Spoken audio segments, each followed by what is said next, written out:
Olá! Para quem ama os livros e a história, a Biblioteca Histórica Padre Luiz Delbu, em Itu, é um verdadeiro paraíso. Ela abriga raras publicações do século XIX, remanescentes da Biblioteca dos Jesuítas, dos padres jesuítas da Igreja do Bom Jesus.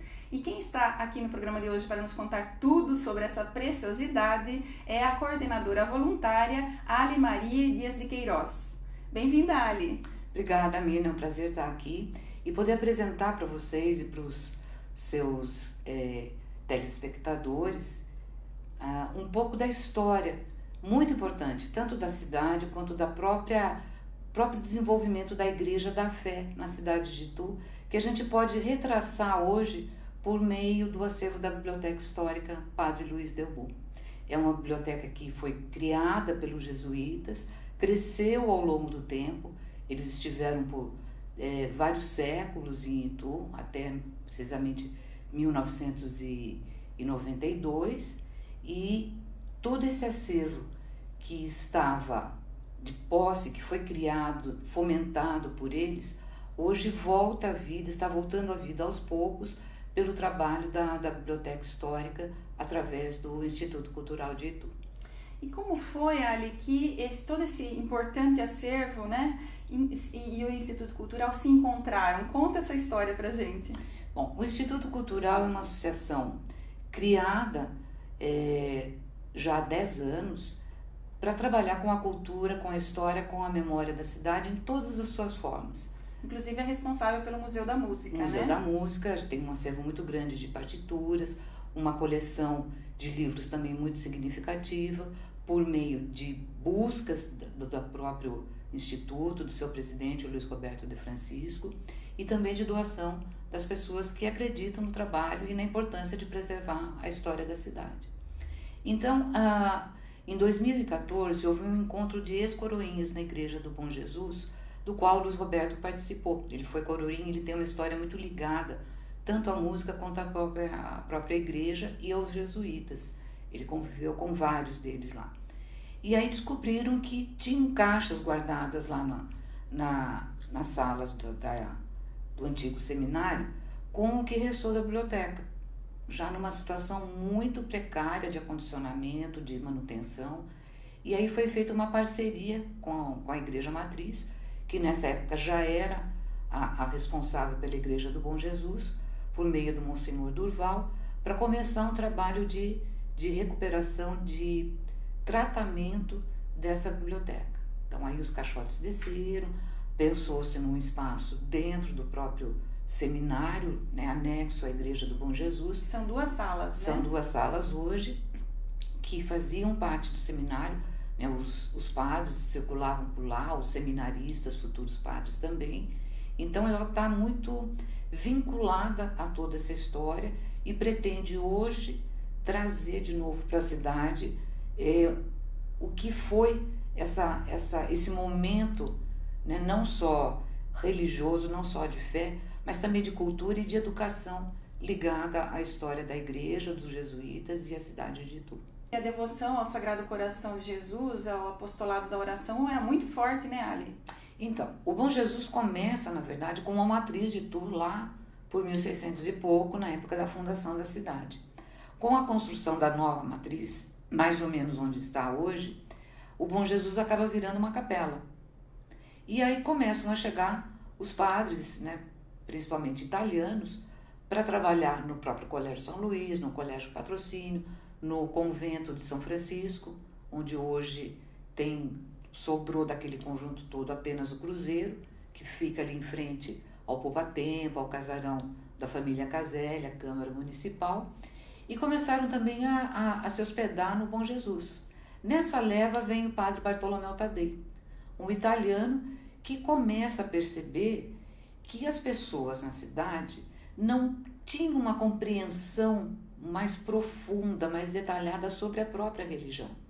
Era um momento que a cidade começava a crescer, a se enriquecer com o café, mas ainda tinha muito daquela coisa de província, de cidade pequena, né? De dificuldade mesmo. As pessoas pouquíssimas sabiam ler, pouquíssimas sabiam escrever, não só entre os pobres, mas entre a classe mais abastada também, né? Foi nesse momento que começa a haver essa modernização da cidade, os fazendeiros começam a mandar seus filhos para estudar na Europa, enfim, começa a criar um novo corpo. E o padre Tadei percebe então a dificuldade das pessoas em compreender, por exemplo, a missa, que era rezada em latim e era uma língua que ninguém dominava, ninguém entendia. Então ele começa a escrever pequenos textos explicando o que era, né? Começa a fazer aulas para as pessoas da cidade, à noite ou à tarde ou no fim de semana, explicando o catecismo, explicando o que era a doutrina católica. Utiliza aqueles quadrinhos da Via Sacra, utiliza as imagens pintadas na igreja, as próprias imagens dos santos, para as pessoas terem um pouco mais de vínculo com a própria religião. As pessoas iam para a igreja, a missa, que não tinha todo dia naquele tempo, era só aos domingos, e sentavam ali e ouviam o padre falar latim e pouco entendiam. E o padre Bartolomeu Tadei era devoto do Sagrado Coração de Jesus? Então, ele se encanta com essa devoção que começou na Europa, na França, na Itália, era muito forte, e ele traz essa devoção para o Brasil, traz para Itu, e ele cria então a sede nacional do Apostolado do Coração. Ali no Bom Jesus. Ali no Bom Jesus. E a partir disso ele começa a viajar pelas cidades, pelo estado, pelo país, divulgando essa causa. Ele morre em 1913 e já tinha, naquela época, 4 milhões de devotos. Então era um movimento muito grande na igreja, né? A romaria, as pessoas que vinham visitar a sede do apostolado, era uma coisa assim, muito grande para a cidade. A gente não abrigava nessas centenas de pessoas que vinham com frequência para Itu. Então, as pessoas mais antigas lembram das casas no entorno da igreja se abrirem para receber pessoas, para fazer lanche, para usar banheiro, para acolher realmente esses devotos, né? Era tanta gente que as missas eram rezadas na rua, na praça, porque não cabia dentro da igreja. Nossa, Ali, a gente começa a falar de história devagar e esquecemos de falar do acervo, né? Do acervo. Então, esse acervo foi crescendo assim.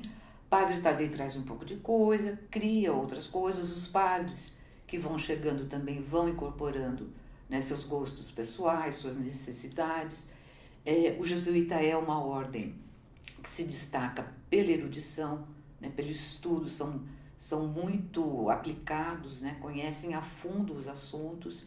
Então, todos esses livros acabam sendo material de trabalho para eles.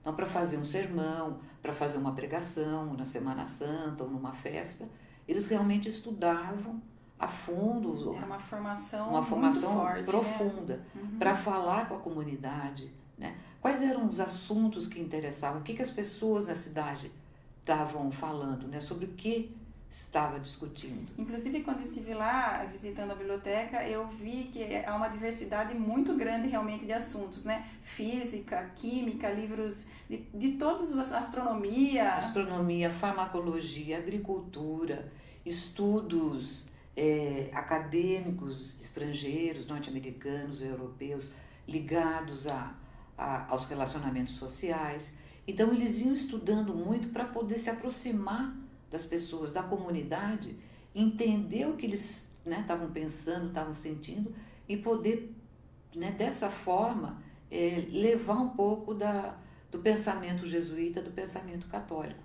uma forma de criar vínculos com as pessoas. E esse acervo, esses livros eram comprados pelos padres jesuítas ou recebia também colaboração da comunidade? Então, muitos eles compravam, né, o que eles queriam mesmo estudar, mas as pessoas começaram então a formar esse vínculo com os padres. E aí doaram os livros, começou a surgir a biblioteca da Congregação Mariana, as zeladoras do Apostolado do Sagrado Coração. Então a gente percebe também um movimento na igreja. Então a pessoa vai lá, trouxe um livro, comprei, quero deixar para a biblioteca. Aí outra vai lá, olha, tem um livro assim, eu queria ler alguma coisa assim. Então a gente vê assim, desde biografias, vidas edificantes, que são histórias sobre a vida dos santos, filosofia, sociologia, tem uma gama imensa de assuntos que são acolhidos na biblioteca, que podem dizer um pouquinho para a gente como é que foi o trajeto, né? Tanto dos padres da igreja quanto da comunidade que se envolveu com eles. O que interessava? Por exemplo, romances católicos, romances para a família, livros para crianças, né? Coisas mais técnicas, como por exemplo, como construir um rádio amador, como consertar uma televisão. Né? Então a gente vê o dia a dia da cidade está preservado através desses assuntos que fazem parte da biblioteca hoje. Cite algumas das obras mais raras que a gente tem nesse acervo. Bom, a gente tem muita coisa interessante, interessantíssima, mas tem alguns que se destacam. Por exemplo, a história eclesiástica, escrita pelo padre Anselmo Gold, que é assim, a história da igreja recontada de uma forma mais que fosse mais fácil para as pessoas assimilarem. É um livro muito importante, muito interessante, raro, porque devem existir poucos dele. Inclusive nós estamos vendo umas imagens. Essas imagens, então, mostram um pouco da situação do que a gente encontrou em muitos livros, né? A gente vê que teve um ataque muito grande de traça, de fungos, a capa já caiu. Algumas folhas, Algumas folhas estão soltas. Então, isso é um exemplo também do trabalho que a gente faz hoje, né, de restauração. Então, limpar o livro com uma trincha, tirar um pouco do pó, resgatar a capa, fazer uma cintinha para que fique tudo junto, para que no momento futuro a gente tenha condição de realmente fazer um restauro técnico com um profissional especializado para manter esse livro em condições de ser, pelo menos, pesquisado. O trabalho de catalogação, quem é que faz e como é que vocês organizam esses exemplares? Então, no começo, lá em 2014, quando a biblioteca começou a ser implantada, quando houve, em 2016, esses espaços cedidos dentro do seminário para implantar a biblioteca, a professora Maria Cristina Tasca e o professor Luiz Roberto já criaram uma normatização de assuntos. Então, a gente tem vários itens, né, vários temas que a gente segue, e aí a gente vai separando os livros conforme esse tema. Isso tudo vai ser colocado no computador, vai ser transformado num índice digital e depois vai ser disponibilizado via internet. Então, o pesquisador, vamos dizer, lá do Pará, tem interesse em determinado assunto, ele consegue acessar esse índice e ver que lá na biblioteca Padre Luiz Delbu tem o livro que ele está precisando. Muito bom, e aí, se ele puder, vem para cá para pesquisar e em algum momento, tenho certeza que a gente vai conseguir pelo menos disponibilizar alguma coisa digitalizada pela internet também. E Ali, a Biblioteca Histórica Padre Luiz Delbu foi inaugurada em 2016. Em 2016. Depois desses 2 primeiros anos aí de trabalho em cima de alguns dos exemplares, né? Em 2016 ela foi inaugurada e recebeu o nome do Padre Luiz Delbu. Fala um pouquinho sobre esse momento da inauguração e sobre o padre que dá nome à biblioteca. Então, a inauguração ocorre em 2016. Aí começa todo esse trabalho de manutenção, de higienização, de catalogação, separar ainda meio que, né, de grossa maneira os assuntos. E aí a gente começa a encontrar, então, essas coisas raras e começa a mapear o que de fato tem ali. E a gente vê que muitos dos livros tinham assinatura dos jesuítas, Padre Amirá, Padre Roberto Golden, Padre Luiz Delbu, que foram figuras que tiveram muita importância, tanto para a igreja, tanto para a cidade, e que deixaram um trabalho importante. O Padre Luiz Delbu é de uma família lituana, que tem, né, uma história longa ligada à igreja. A gente tem padres importantes que vêm da família Delbu. Dom Paulino Bueno Couto também tem uma ligação com os Delbus, e ele teve um trabalho muito importante de continuar um pouco a obra do Padre Tadei na questão do Sagrado Coração de Jesus, no apostolado e no próprio catecismo, que o Padre Tadei começa ali, né, mostrando as figuras da Via Sacra. O Padre Luiz Delbu foi juntando escritos e criou um livro chamado Doutrina Católica, que acho que a gente também tem a imagem, tem a imagem, então estamos mostrando, que hoje ainda é uma referência para quem trabalha com o catecismo. Ele tem ali vários ensinamentos, vários direcionamentos, né, para trabalhar a questão da doutrina, da fé com o catecismo. Então é um trabalho importante, é referência hoje ainda nacional esse trabalho dele, e para a gente é um orgulho muito grande poder mostrar para a cidade que vale a pena, né, dedicar a vida a um trabalho que a gente acredita, a se esmerar a fazer bem feitas as coisas, porque as coisas permanecem de uma forma ou de outra. O trabalho de Padre Delbu permanece vivo, atuante, e é mais uma forma da gente poder traçar o percurso da nossa cidade, através desses nomes como Padre Delbu, como Padre Amirá, né? Ver o caminho que a cidade percorreu nesses 408 anos, né, para chegar onde está hoje. Ali, e é verdade que as edições Loyola, aquela editora Edições Loyola, que até hoje edita a revista O Mensageiro, começou ali no Bom Jesus? Então, começou assim, Mirna, naquelas salas que você visitou, onde hoje está a Biblioteca Histórica Padre Luiz Delbu. Padre Tadei, achando que era assim, difícil a comunicação, né, precisava de uma forma mais ágil para as pessoas terem acesso aos escritos, aos textos, enfim, a melhorar a rede de informação entre os católicos, criou uma pequena tipografia. E aí ele começa a imprimir pequenos textos, pequenas leituras que ele vai fazendo, e isso acaba se tornando a revista O Mensageiro do Coração de Jesus, que começa ali na Igreja do Bom Jesus. A gente tem imagens, inclusive, das edições mais antigas, e depois toma corpo e ainda hoje é veiculado e atinge cerca de 1 milhão de pessoas no país inteiro. Isso em que época, mais ou menos, Ali, essa tipografia? Olha, a tipografia começa em 1896. Bem visionário o Padre Bartolomeu Tadei também, visionário, né? E assim, muito disposto, muito ativo, né? Ele tira do nada isso, né? Montar uma tipografia, quem conhece um pouquinho de jornal sabe como é montado. Naquela época, você pegar letrinha por letrinha, montar o texto, né? Fazer todas as linhas, depois pôr na chapa, pôr a tinta. Era um trabalho praticamente braçal, né? Demorado, custoso.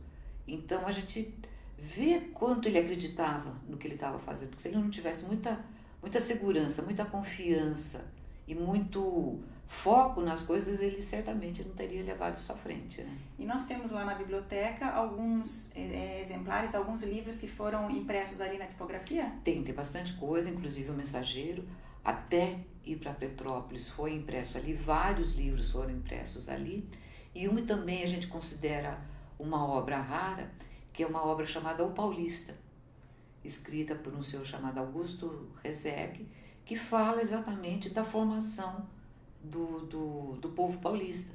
Aborda Itu no século XVII, XVIII. É um livro também de referência para o estudo da identidade cultural paulista, que foi impressa, a primeira edição foi impressa ali na tipografia. Ali no Bom Jesus. No Bom Jesus. Que legal, né? A gente saber essas histórias, gente. A gente passa por lá hoje, vê a igreja, né? Muita gente não conhece aquele anexo onde era o seminário, mas é difícil de mencionar o quanto isso fervilhava, o quanto tinha de coisas acontecendo, né? Ali. Né? Fervilhava mesmo, né? Devia ser uma atividade frenética, né? Porque imprimir coisas, fazer correção de texto, preparar... Um coração cultural, exatamente, né? Preparar os alunos, porque era um seminário, preparar os sermões, preparar as falas para a comunidade, ter as aulas de catecismo, né? O catecismo começa em Itu, lá no Bom Jesus. Então era um negócio assim que exalava muita vida e atraía muitas pessoas, né? Se a gente vê o tanto de gente que vai ainda ao Bom Jesus, que tem o Bom Jesus como uma referência, né, a gente consegue ver o quanto isso ainda permanece na memória da cidade. Inclusive, esse apostolado da oração aí na Igreja do Bom Jesus, essa devoção ao Sagrado Coração de Jesus, continua, como você falou, e recentemente ganhou um memorial, né? Um memorial cuja pesquisa foi feita toda com base na biblioteca, né? Exatamente. pegando todo esse trabalho do Padre Tadei, de como ele começou, da própria tipografia, de como isso foi, né, evoluindo, crescendo, ganhando outros adeptos no Brasil, no Estado. Então a gente conseguiu, com objetos da igreja e da própria biblioteca, criar um pequeno memorial para os romeiros que estão aumentando em número, né? Teve uma época que ficou um pouco adormecido, mas hoje a gente percebe que está aumentando as pessoas que querem visitar o santuário, que é uma referência nacional, um santuário nacional do Apostolado do Coração de Jesus. Então eles podem conhecer a própria capela, que o Padre Tadei começou a construir e inaugurou, e toda essa memória ligada à devoção do Sagrado Coração de Jesus. Então são pequenas peças que têm, né, muita história, tem fotos de padres, tem foto de solenidades da própria igreja, alguns estandartes, esses núcleos que foram sendo criados no Brasil afora, faziam flâmulas, faziam aqueles estandartes, né, bordados, as senhoras bordavam, era um trabalho bem elaborado, e tem muito lá, preservado na igreja. Alguns já precisando de restauro, né, alguns numa situação meio complicada, mas a gente consegue vislumbrar o como isso é importante, não só para a cidade, mas para o país. Importantíssimo esse trabalho do Instituto Cultural Itu, de colocar a biblioteca para caminhar, né, recuperar, preservar e dar continuidade ainda com o memorial, que o memorial é mais um fruto da biblioteca, né? Se não tivéssemos o Instituto tivesse pego essa causa e montado a biblioteca, provavelmente o memorial também não estaria aí, né? O memorial do apostolado. Ah, com certeza.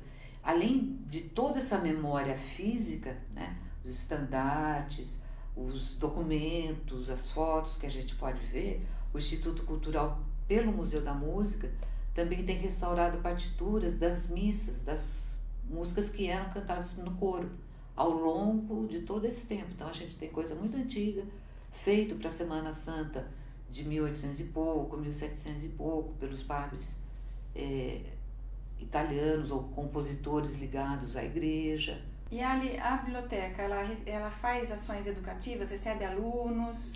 A gente tem uma atividade bem interessante, focada tanto na questão do próprio acervo, mas também na história da cidade. A gente tenta juntar um pouco, e é uma cidade que cresceu à sombra da igreja. Cresceu tendo como padroeira Nossa Senhora Candelária. Então não tem como você dissociar a história da cidade da fé, né? Então a gente vai mostrando. A gente teve um trabalho ano passado muito bacana com as turmas de catecismo da Igreja Matriz, da Paróquia Candelária, né? Todas as turmas passaram por lá, inclusive os professores, alguns pais que se interessaram para conhecer um pouquinho, né? Como é que isso se desenvolveu e como que hoje a gente pode, com essa história, com esse material, com esse acervo, né, do memorial ou da biblioteca, entender como que a igreja influenciou e influencia, né, a vida das pessoas, a dinâmica da cidade, como é que isso conversa, né, com o momento que a gente vive hoje. Então, assim, a gente teve desde alunos de 8, 9 anos, até adolescentes, até adultos, que puderam entender um pouquinho, né? E talvez vão, com essas informações, formar um pensamento crítico, formar uma opinião e basear ações em prol da comunidade, né? Acho que tudo que a gente faz com uma atividade educativa ou trabalho voluntário, a gente dá uma amostra, dá um exemplo que depende de cada um de nós. Inspira outras pessoas. Exatamente. Né? Não adianta a gente querer que as coisas aconteçam, né, do nada. A gente tem que cada um fazer um pouquinho, seja na sua rua, na sua escola, no seu ambiente de trabalho, nas áreas que tem interesse, doar um pouquinho, se dedicar, porque isso interessa a todos. É uma memória da cidade, é uma memória de todos nós, coletiva, né? Se a gente deixar isso passar, certamente a biblioteca, todo esse acervo que a gente achou, não suportaria mais 10 anos na caixa. Se perderia todo aquele acervo pelo estado que está. Pelo estado que está. Então, são ações que podem parecer meio, mas livro de igreja, para quem que interessa? Interessa para todo mundo, inclusive para os que não são praticantes da religião católica. E a biblioteca é aberta ao público ou só para pesquisadores? Podem ser marcadas visitas agendadas? Como é que funciona? A biblioteca é aberta ao público, as pessoas podem ir conhecer, porém os livros não podem ser manuseados, né? A gente viu alguns exemplos da condição precária que eles estão. Ela vai estar disponível em algum momento via internet, pelo menos um catálogo, né? Um índice das obras. Os pesquisadores podem entrar em contato com o Instituto Cultural, com o Museu da Música, agendar visitas, trocar ideias sobre os livros de interesse, e num momento a gente pode também organizar as visitas guiadas, né, com 5, 2, 3 pessoas, 10, 15, 20, tanto a Biblioteca Padre Luiz Delbu quanto ao próprio memorial e a igreja, porque são coisas que estão muito interligadas, né? Tem como a gente falar da biblioteca sem falar da igreja, sem falar dos jesuítas, sem falar do Padre Tadeu e sem falar da sede do apostolado do Coração de Jesus. Então, uma visita completa, digamos assim. Esse acervo todo da biblioteca tem quantos exemplares? E como é que está esse processo de preservação? Falta muito? Tem muito trabalho ainda pela frente? Mina, eu não saberia te dizer exatamente quantos livros, qual é o total do acervo. Mas a gente tem muito trabalho, é um trabalho de formiguinha, é um trabalho minucioso, lento, né? Limpar cada livro, juntar, botar na estante, pegar outra estante, começar tudo de novo.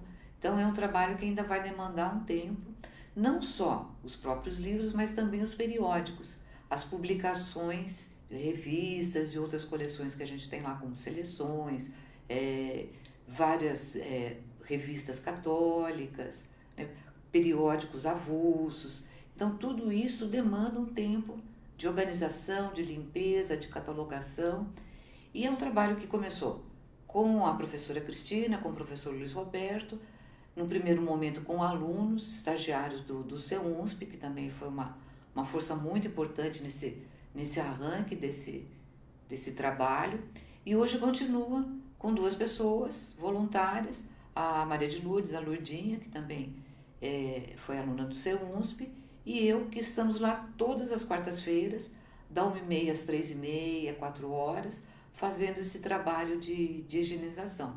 Então, olha, pelo que você está me falando, vocês estão precisando de ajuda lá, Muita ajuda, toda ajuda é bem-vinda, não só mão de obra, mas também doação. Quem tiver em casa livros, revistas que ache que merecem, né, ser preservados, fazer parte de uma coleção de uma biblioteca, pode levar ali para a gente, que ele será tratado com muito carinho. A gente recebe constantemente livros, revistas, santinhos, né? Aquelas recordações de primeira comunhão. Você vai vendo, é muito interessante como era, como é hoje, como foi nos anos 60, as imagens, o texto, o próprio papel que era impresso, né? Então isso tudo é fonte de preservação, é fonte de memória e é fonte de pesquisa, né? Algumas pessoas vão tirar disso conhecimento e informações importantes para a cidade, para as pessoas. E quem quiser entrar em contato para ajudar no trabalho de preservação ou para doar, é pelo e-mail do Museu da Música? Isso, do Instituto Cultural Museu da Música. A gente pode buscar ou marcar um dia, a pessoa vai lá, conhece a biblioteca, né, vê para onde ela tá doando o seu acervo e quem sabe se encanta e fica um pouquinho trabalhando com a gente também.